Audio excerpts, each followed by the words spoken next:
There's a millionaire in your neighborhood right now driving a 12-year-old Honda, and there's a guy making $40,000 a year leasing a BMW he can't afford. If you had to guess who's actually building wealth, you'd probably get it backwards.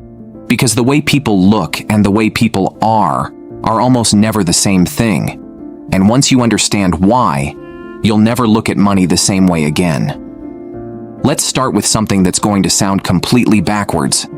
The people who look rich. Most of the time they're not. And the people who look poor, who drive the boring car, who wear the same 5 shirts on rotation, who never post their vacations. A lot of them are sitting on more money than you'd ever guess. This isn't a coincidence. It's not luck. It's a decision. And once you see it, you can't unsee it. Here's the problem most of us have. We grew up thinking wealth is something you show. Nice car in the driveway, designer bag, the newest phone the day it drops. We were taught, without anyone actually saying it out loud, that looking successful is being successful. So we chase the appearance. We spend the money before we even have it, just to look like we belong in a room. But here's the strange part.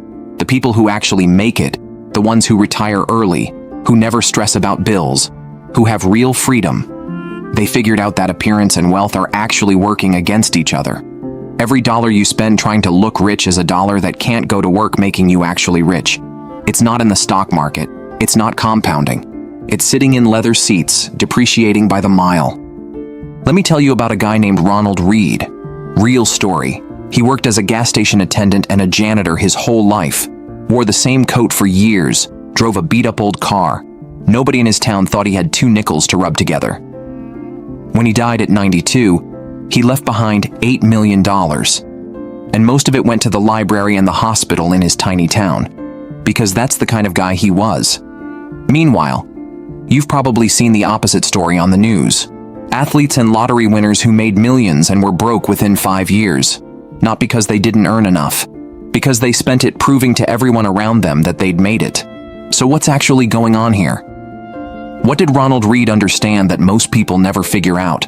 It comes down to a simple idea. Looking rich and being rich pull money in opposite directions. Point 1. Visibility is expensive. The moment you're perceived as having money, everything around you starts costing more. People ask you to cover the bill. Salespeople push you toward the upgrade. Even family starts expecting more from you. Staying under the radar isn't just modest. It's protective. It keeps your money yours. Point 2, and this one's sneaky. Spending to impress people doesn't actually make them respect you more. Studies on this are honestly kind of brutal. People who drive flashier cars are often assumed by strangers to have less money, not more, because everyone secretly suspects it's financed. We're all trying to impress people who are quietly judging us for the exact thing we think is impressing them. Point 3. Every dollar has 2 possible futures. It can either buy you a moment of looking good, or it can buy you a future where you don't have to work anymore. Those are the only 2 options for every single dollar that passes through your hands. Most people don't realize they're choosing between those 2 futures every single day, with every purchase, without even thinking about it.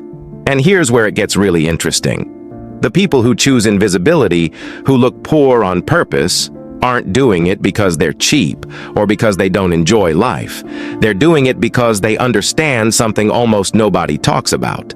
Money that isn't spent on show has room to grow, quietly in the background, compounding year after year, while everyone else is refreshing the payment on their car loan. This is actually where financial freedom starts.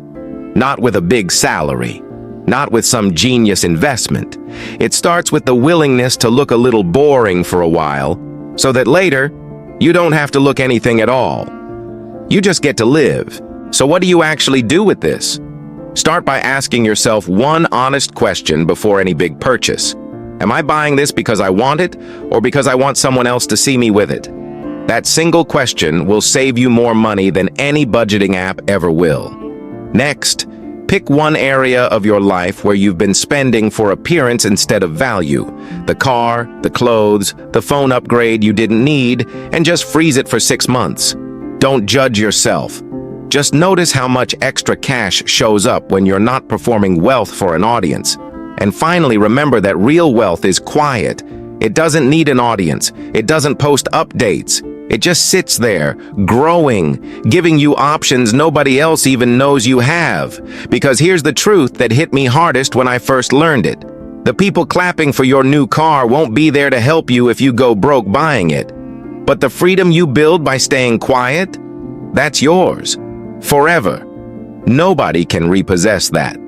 So the next time you're tempted to spend to impress someone, ask yourself, am I building a life or am I building a look?